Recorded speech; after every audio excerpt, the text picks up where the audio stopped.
Assalamualaikum warahmatullahi wabarakatuh.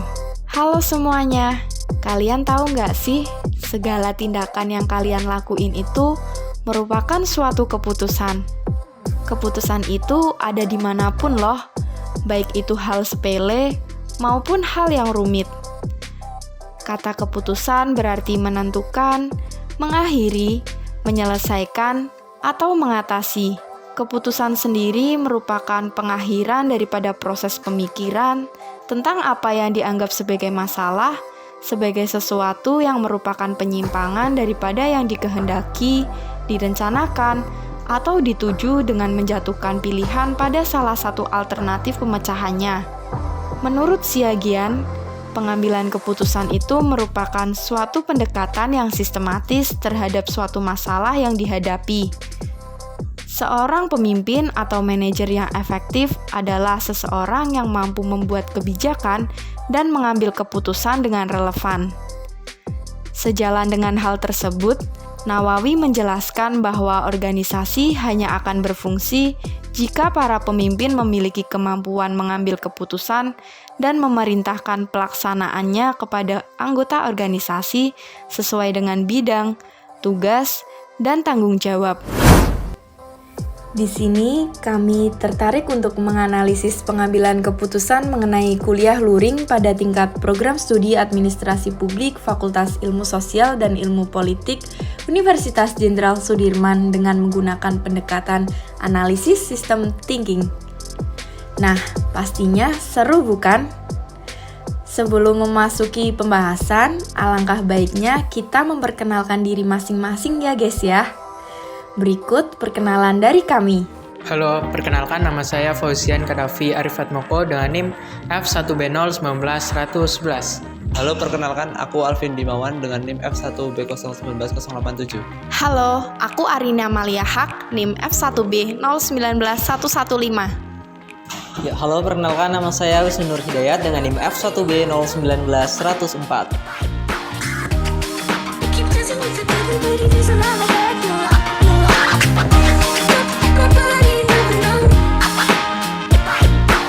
Sebelum membedah keputusan kuliah luring di tingkat jurusan administrasi publik, perlu untuk kita pahami mengenai model pengambilan keputusan dengan berpikir secara sistem. Secara sederhana, sistem didefinisikan sebagai sekumpulan komponen yang saling berhubungan dalam lingkaran untuk menjalankan suatu proses dan tujuan tertentu. Dengan demikian, sistem diperlukan di dalam proses pengambilan keputusan guna mendukung mekanisme pengambilan keputusan agar menjadi lebih baik. Peran serta sistem bukan hanya terbatas pada perangkat keras saja, melainkan sistem juga berperan di dalam pola pikir seorang pengambil keputusan. Menurut Peter Singh, berpikir sistem merupakan disiplin untuk melihat fenomena secara utuh, mengidentifikasikan pola perubahan, dan juga memahami keterkaitan antar bagian. Dengan kata lain, berpikir sistem merupakan melihat suatu fenomena bukan hanya dari satu sisi saja. Adanya fenomena itu disebabkan oleh banyak faktor loh, di mana antara faktor yang satu dengan faktor yang lainnya itu saling berkaitan. Hal inilah yang menandakan bahwa dengan berpikir sistem, seseorang dapat memandang suatu fenomena dengan lensa yang lebih luas dan juga lebih komprehensif. Artinya, model ini mencoba untuk mengambil keputusan dengan memikirkan segalanya. Jadi, jangan cuma mikirin dia aja ya guys. Canda. Sebagai bagian dari birokrasi, isyarat dari Menteri Pendidikan tentu direspon oleh perguruan tinggi. Tentu saja, rektor juga memiliki hak otonomi, di mana Rektor Universitas Jenderal Sudirman mendesentralisasikan surat edaran tersebut dan juga menyerahkan keputusan kuliah luring kepada masing-masing fakultas. Hal ini tentu saja berlaku juga untuk Fakultas Ilmu Sosial dan Ilmu Politik Universitas Jenderal Sudirman. Dekan dari berbagai fakultas di Universitas Jenderal Sudirman kemudian mengeluarkan surat edaran kuliah luring dan disebarkan kepada masing-masing program studi. Seperti salah satunya program studi Administrasi Publik. Pengambilan keputusan kuliah luring yang dilakukan oleh Kepala Program Studi Administrasi Publik ditetapkan pada pertengahan semester, lebih tepatnya setelah Hari Raya Idul Fitri. Pengambilan keputusan tersebut dilakukan dengan memikirkan berbagai hal secara komprehensif.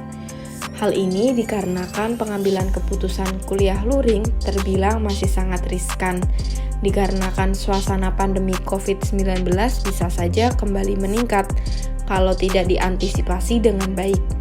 Oleh karena itu, bukan hal yang mudah untuk mengambil keputusan untuk kuliah luring. Dalam sistem pembelajaran bagaimana ruangannya, bagaimana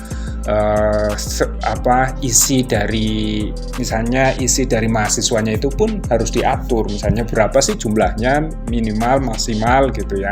Itu juga harus diatur. Artinya semaksimal mungkin kita sudah menetapkan banyak hal berkaitan dengan standar itu. Beberapa hal dan mekanisme yang diterapkan untuk mendukung proses perkuliahan secara luring juga dipikirkan secara menyeluruh.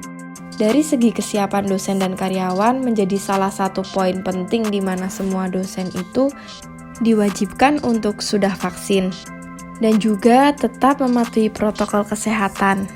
Domisili dosen yang akan bertugas juga perlu untuk diperhatikan, di mana setidaknya semua dosen itu sudah memiliki kesiapan untuk melakukan perkuliahan secara luring.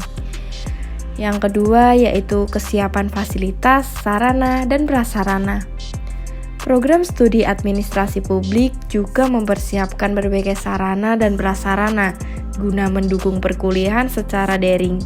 Seperti misalnya dengan memperbaiki ruang kelas, menyiapkan bangku perkuliahan, menyiapkan hand sanitizer dan juga tempat cuci tangan, menyiapkan proyektor, dan juga masih banyak lagi persiapan sarana dan prasarana yang perlu disiapkan. Meskipun memang masih terdapat beberapa sarana dan juga prasarana yang belum sepenuhnya siap, dikarenakan masih dalam tahap pembangunan dan juga perbaikan. Secara proses lebih lanjut, sudah ada beberapa hal yang menuju ideal. Gitu. Artinya sebelum kuliah luring, kondisi kelas itu juga dicek semaksimal mungkin, yaitu dalam rangka untuk menciptakan kenyamanan di dalam proses pembelajaran itu. Selanjutnya yaitu mengenai kesiapan mahasiswa. Kesiapan mahasiswa juga menjadi salah satu poin penting. Mahasiswa harus sudah berada di wilayah Purwokerto. Bahkan mahasiswa yang belum mendapatkan kos juga menjadi bahan pertimbangan di mana Kaprodi memberikan kelonggaran waktu selama 1 minggu sebelum perkuliahan luring dilakukan agar mahasiswa yang belum mendapatkan kos bisa segera untuk mencarinya. Kemudian yang selanjutnya yaitu situasi COVID untuk wilayah regional. Situasi COVID-19 regional untuk wilayah Banyumas juga patut diperhatikan karena angka kasus positif COVID-19 untuk wilayah Banyumas yang sudah rendah dan angka kesembuhan sudah meningkat. Selanjutnya yaitu capaian proses vaksinasi. Capaian proses vaksinasi ini juga menjadi salah satu hal yang penting di mana mahasiswa yang akan melakukan perkuliahan luring itu minimal sudah vaksin dosis 2. Bahkan universitas juga membantu memfasilitasi untuk melakukan vaksin booster yang diselenggarakan oleh BEM Unsud. Nah, dengan adanya hal ini tentu saja menjadi kolaborasi yang sangat menguntungkan berbagai pihak, terutama dalam hal mendukung perkuliahan secara luring. Standarisasi tentang kuliah luring itu tetap memperhatikan itu ya. Artinya kita tetap ada prokes, kita juga ada tim pengendali gitu ya yang mengawasi jalannya prokes itu, dan itulah yang tentunya kita siapkan gitu ya. Dan kuliah luring di masa pandemi seperti ini masih menjadi perhatian bersama bahwa prokes itu menjadi hal utama. Poin selanjutnya yaitu manajemen risiko. Manajemen risiko juga menjadi salah satu hal yang sangat penting. Kepala jurusan administrasi publik juga sudah menggunakan prinsip-prinsip manajemen strategis, mulai dari perencanaan strategis, implementasi, evaluasi, bahkan sampai pada tahap manajemen risiko. Dari keputusan yang diambil pasti akan menimbulkan berbagai risiko yang dihadapi. Segala kemungkinan yang tidak diinginkan bisa saja terjadi kapanpun. Pada manajemen risiko tentunya ya. Jadi segala hal yang berkaitan dengan pelaksanaan tentunya sudah dipikirkan dengan risiko apa yang kemudian akan kita hadapi.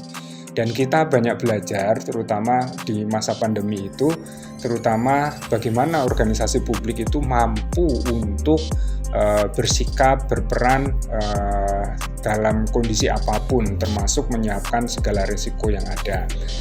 Berbagai faktor yang berkaitan dengan kuliah luring yang sudah disebutkan sebelumnya ini berkaitan antara satu dengan yang lainnya. Bahkan, semua faktor tersebut patut diperhatikan dan dikaji secara komprehensif guna mendukung pengambilan keputusan kuliah luring. Jadi, pengambilan keputusan kuliah luring itu bukan hanya dilihat dari skup kecil saja, bukan juga dari salah satu faktor saja, melainkan dari berbagai macam faktor, sehingga lensa yang lebih luas itu sangat cocok diterapkan untuk melihat pengambilan keputusan kuliah luring, yang sejalan dengan apa yang dimaksudkan di dalam system thinking, di mana seorang pengambil keputusan itu harus melihat dengan sudut pandang yang luas dan juga komprehensif. Salah satu poin plus dalam pengambilan keputusan yang dilakukan oleh Kepala Program Studi Administrasi Publik adalah proses pengambilan keputusannya dilaksanakan secara musyawarah atau deliberatif. Meskipun seorang pemimpin itu memang berhak untuk mengambil keputusan secara individual, akan tetapi proses pengambilan keputusan yang dilakukan oleh Kepala Program Studi Administrasi Publik ini dilaksanakan dengan meminta pendapat baik dari berbagai pihak seperti misalnya dosen, teknisi, dan tenaga ahli, sehingga keputusan yang dihasilkan dari proses ini dapat merepresentasikan keinginan dan juga kesepakatan dari semua pihak, bukan hanya dari preferensi individual saja.